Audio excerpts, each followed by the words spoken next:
আসসালামু আলাইকুম, কেমন আছেন সবাই? আশা করি সবাই ভালো আছেন, সুস্থ আছেন, নিরাপদে আছেন। তো আপনারা যে যেখান থেকে আমার ভিডিও দেখতেছেন, দেশ বা দেশের বাইরে থেকে, সবাই ভালো আছেন, সুস্থ আছেন, নিরাপদে আছেন, এই কামনা করে আজকে নতুন ভিডিওটি আরম্ভ করতেছি। তো আজকে যে বিষয় নিয়ে আলোচনা করব সেটা হচ্ছে কুফরি মরণবাণ। এই কুফরি মরণবাণের মাধ্যমে আপনি আপনার শত্রুকে চিরদিনের জন্য শেষ করে দিতে পারবেন। তো এই নকশার আগেও ভিডিও বানিয়েছি, আপনারা দেখেছেন। এটা খুবই ক্ষমতাশালী একটি নকশা, যার কারণে আবারও একবার আপনাদের মাঝে উপস্থাপিত করলাম। তো সঠিক নিয়মে সঠিকভাবে কাজ করতে পারলে আপনি আপনার শত্রুকে চিরতরের জন্য দুনিয়া থেকে বিদায় করে দিতে পারবেন এই মরণবাণের মাধ্যমে। আপনি যতই অসহায় হোক না কেন, ওই শত্রু যতই ক্ষমতাশালী হোক না কেন, যতই যে কেউ হোক না কেন, আপনি যখন বাণটি প্রয়োগ করবেন, ওই শেষ হয়ে যাবে অল্প সময়ের মধ্যে। শত্রু যে কোনো বয়সের হতে পারে, যে কোনো ধর্মের বর্ণের হতে পারে, কাছে থাক দূরে থাক, পৃথিবীর শেষ প্রান্তে থাক, এটা কোনো সমস্যা হবে না। অনেকে বলতে পারেন যে শত্রু তো অনেক দূরে থাকে, সেক্ষেত্রে কি কাজ হবে কি না? তো ভাই, এগুলো জিনের কাজ, জিন চালানোর কাজ। এগুলো শত্রু কাছে থাক দূরে থাক, এগুলো কোনো বিষয় হয় না। আপনি যখন সঠিকভাবে কাজটি প্রয়োগ করবেন, তখন ওই জিন চলে যাবে আপনার শত্রুর কাছে এবং বানটা মেরে দিবে। তো এভাবে মূলত এই কাজগুলো হয়ে থাকে। তো অনেক ভাই ও বোন আছেন, বন্ধুরা আছেন, যারা শত্রু জ্বালা অতিষ্ঠ হয়ে গেছেন। শত্রু আপনাকে নানানভাবে জ্বালাতন বিরক্ত করতেছে, দেওয়ালে পিঠ থেকে গেছে, শত্রুকে না মারলে আপনার পিছে থাকা কঠিন হয়ে যাচ্ছে। তো জায়গা জমি নিয়ে থেকে শুরু করে জীবনে যেমন বন্ধুত্ব তৈরি হয়, ঠিক একইরূপভাবে শত্রুও কিন্তু তৈরি হয়ে যায়। তো ওই সব শত্রু এমন পর্যায়ে চলে যায় যে তাকে বাঁচিয়ে রাখলে আর আপনার বাঁচে থাকা কঠিন হয়ে যাচ্ছে।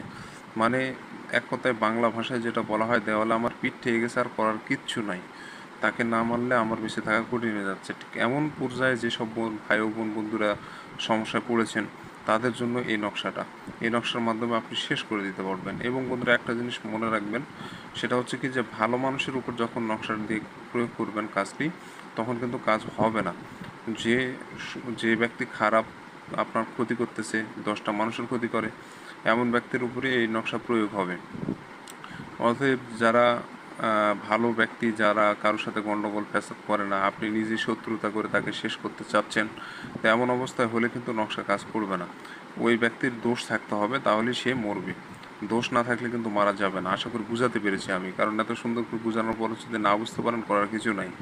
তো যাই হোক বন্ধুরা, আমার চ্যানেলে নতুন এসে থাকলে অবশ্যই চ্যানেলটি সাবস্ক্রাইব করে পাশে থাকা বেল আইকনে ক্লিক দিয়ে অল নোটিফিকেশন অন করবেন। এতে করে পরবর্তী সব নতুন নতুন ভিডিওগুলো দেখতে পারবেন সবার আগে।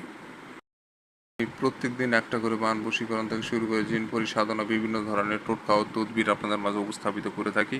এগুলো জানতে ও শিখতে চাইলে অবশ্যই চ্যানেলটি সাবস্ক্রাইব করে পাশে থাকবেন।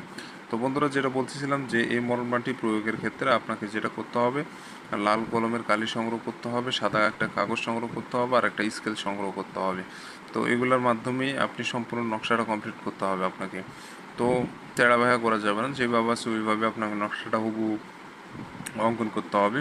আর যারা কাজ করবেন, অবশ্যই এই ভিডিওটা 3 থেকে 4 বার দেখবেন, আগে নিয়মগুলো ঠোঁটস্থ করে নেবেন, তারপরে কাজ করবেন। তো আশা করি বুঝতে পেরেছেন। আর স্কেল দিয়ে দাগ টেনে খুশি টেনে ওইভাবে অঙ্কন করতে হবে, তেড়া বেঁকা করা যাবে না। তো লাল কালি দিয়ে সম্পূর্ণ নকশাটা লিখবেন। আর যে কাগজের উপরে নকশা লিখবেন, কাগজটা যেন পাক পবিত্র হয়, অর্থাৎ কোনো প্রকার নোংরা আবর্জনা যেন কাগজে না পড়ে থাকে।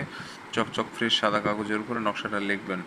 আর এই নকশাটা আপনি শুক্রবার অথবা শনিবার, এই 2 দিনে যে কোনো একদিনে করতে পারবেন। এই 2 দিনের বাইরে অন্য কোনো দিন নকশা কাজ করবে না।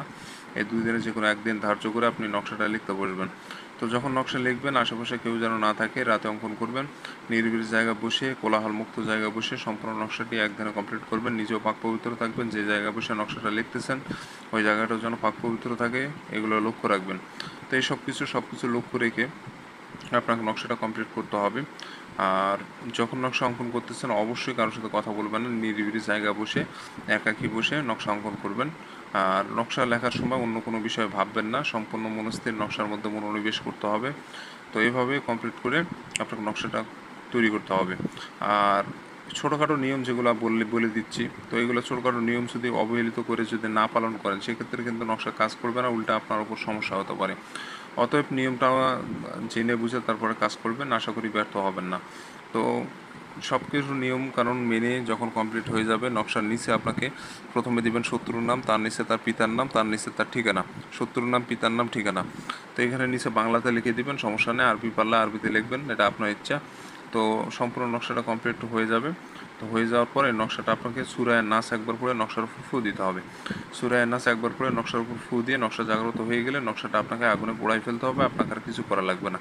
আপনি আগুনে নকশাটা পোড়াই ফেলবেন, আপনি শুধুমাত্র অপেক্ষা করবেন। আগুনে ছাই হয়ে যাওয়া মাত্র আপনার কাঙ্ক্ষিত রেজাল্ট অল্প সময়ের মধ্যে আপনি হাতে পেয়ে যাবেন। এটা খুব তৎক্ষণাৎ কাজ হয়, খুব দ্রুত কাজ হয়।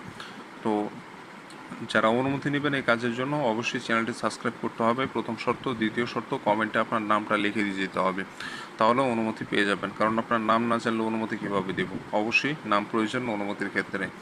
আর চ্যানেলটা সাবস্ক্রাইব করতে হবে। এই দুইটা শর্ত পূরণ করবেন, আপনি অনুমতি পেয়ে যাবেন। তো এই ছিল মূলত বিষয়। আমি যে নিয়মটা বলে দিলাম ওই নিয়ম অনুযায়ী কাজ করবেন, 100% সফলতা অর্জন করবেন। আর যখন ভুলভ্রান্তি করবেন তখন কিন্তু সমস্যা হয়ে যাবে। আর স্ক্রিনে যে নম্বর, এটা আমার ইমো নম্বর। যে কোনো প্রয়োজনে ইমোতে এসে যোগাযোগ করতে পারবেন, সমস্যার সমাধান করে দেওয়ার চেষ্টা করব। আর যে নিয়মগুলো বলে দিলাম ওই নিয়ম অনুযায়ী আপনাকে কাজ করতে হবে, কোনো প্রকার তেড়াবেহা করা যাবে না। তো এই ছিল মূলত বিষয়। ভালো থাকবেন, সুস্থ থাকবেন। দেখা হচ্ছে পরবর্তী কোনো এক নতুন ভিডিওতে।